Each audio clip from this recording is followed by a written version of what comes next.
All right, I'm back with another review, and today we're going to be talking about Deadwood. Now, Deadwood, the absolute worst thing about Deadwood is the show does not come to a real conclusion. It has 3 seasons and no real ending. And that is so frustrating when you've invested so much time in watching a show. Deadwood, for me, I got to give it a 9 out of 10. I absolutely loved Deadwood. It was a great show. It has my favorite character, which is probably everyone's favorite character in it. And that's pretty uncommon for me. Usually I don't like that same character. It's got to be Al Swearingen, played by Ian McShane, who just did an amazing job with the whole thing. To be like, let's bring out the canned peaches out! And that was just amazing. I'm sure plenty of people had Deadwood parties, and they'd bust out the canned peaches and start eating them. We've done that a few times, myself with some buddies. We're getting together for like a little party or whatever. Boom, bring over the canned peaches, and it's just a giant hit. Everybody's eating canned peaches. Like, that's the coolest thing around to do, is eat some canned peaches, because Deadwood is just amazing. There's so many outstanding one-liners in the show. I am not a fan of Timothy Olyphant. I don't like him. I don't think he's a good actor. He just has kind of deadpan expressions, or he does things that don't seem quite appropriate in his face. I don't like his acting at all.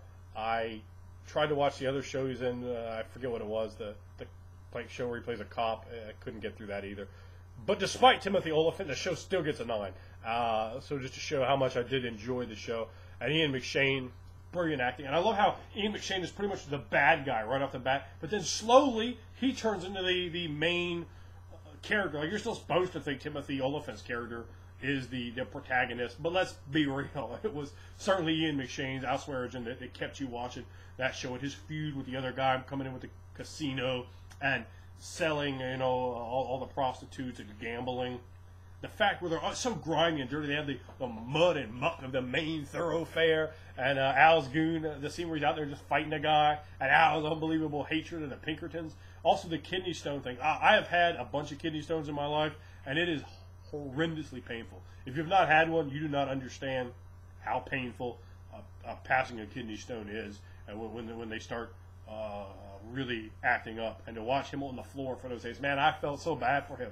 I had so much empathy for him, having gone through that, but with modern medicine. And he's just sitting there, and that, I guess, it could kill you. You get septic shock or whatever if you're not passing him. And he was just in agony, and I really like how he's just laying on the floor and spit's coming out of his mouth, and you can really buy him. I think the other guy who thought he could talk to the earth, I don't even know if you want to call him a prospector, the big, powerful, rich guy. It was a pretty interesting deal they did there.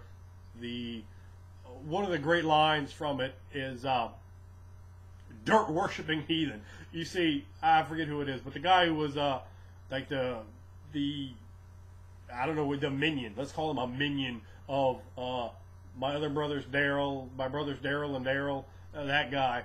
He's the minion of that guy, and he's sitting there praying to this pair of antler horns that's up on the wall. And Al walks by and just looks at him like, not even mad. He's like, of course you would do that. He calls him a dirt worshipping heathen. That is one of the absolute high peaks of the show, because it had such real comedy, such comedy that wasn't forced, it wasn't contrived. It was just a portion of how the show was created. Who's going to like this show? Anyone that doesn't like to hear profanity constantly. There was way too much profanity for me in the show, and that's definitely going to be saying something. Where I'm from a generation that's not really bothered by that. My father watched it, and it was a little harder for him to get through. He's now 80, so he was in the 70s when he watched it, and a little more difficult for him to get through. I don't think this show is going to be from anyone that has particularly easily offended sensibilities. You might not enjoy it, but it's gritty, it's grimy, it's dirty. You have Wild Bill Hickok, and what's her name? Crazy Jane. I think I forgot who that was, but her character in there was really great, really interesting. The way that they handled a lot of the horrors in the show. Really good. I remember all the scenes where Trixie's down there scrubbing the blood off the floor. Like, they even have like stains. Like, if you look carefully at the scene, you'll see like stains on the floor at different times. It's just awesome. It's just really sucked me in and captivated me and kept me in suspended disbelief. And that's really what you want from a show, where you don't have to work too hard to try to believe it. Now, I know some people kind of ruin shows for themselves. They try to pull out any problem they can and try to just not have a good time with the show. I think that's just stupid. If I'm watching the show, I'm watching the show for entertainment. Now, I'm going to appreciate the artistic aspects of that as far as it contributes to the entertainment. But for me, I'm there to be entertained, and I'm not going to work against making myself entertained to do that. I have a friend of mine that constantly does that. You know, he's just like messing with yourself. Like, why would you do that to yourself? I don't know. But in Deadwood, it's great. The character Wu, that's another favorite of mine. He'd come in there and pointing at the maps, and then he had the pigs that take all the dead bodies and throw them out there, and the pigs were eating them. I'll tell you, man, I wouldn't eat any of those pigs.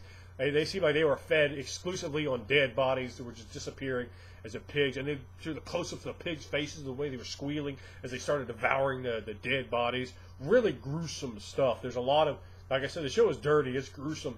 It's very explicit and very easily offended. There's a lot of sex. There's a tremendous amount of violence. And the profanity is off the chart. I could not imagine any show having more profanity than this one. I mean, it has profanity that eclipses like really dirty rap videos. To give you an idea, it is constant in every sentence by every character at every moment. So you kind of get used to it after a while, but it can be a little daunting. And it's certainly the first episodes I watched, I was like, whoa, you know, it's a bit much. It's salty and gritty and dirty, but besides that, the show is wonderfully acted. The scene and the sets are great. It's, you know, the dirty main thoroughfare and the horses coming through, the mountains, the prospecting, how grungy the people are, how desperate, how needy, how greedy, how desirous of a better life that comes across in so many different characters. The level of ignorance from the characters, it does not feel like it was just looked at with a modern eye. It feels very real. And whether that's ugly or not, at times a show that doesn't bring that across is definitely going to fail you. So that's a huge bonus that the show gives, which I really enjoyed. I really like that. And overall, I thought Deadwood, like I said, 9 out of 10. A wish. There was always not always. There was for some years after a talk of making a movie, but it just didn't come to fruition. I would love to have seen a definitive conclusion to Deadwood. That would have been amazing. But a great show. If you haven't watched it, and you think you can tolerate the detractive aspects that I pointed out in the show, I would strongly recommend getting a hold of it and watching.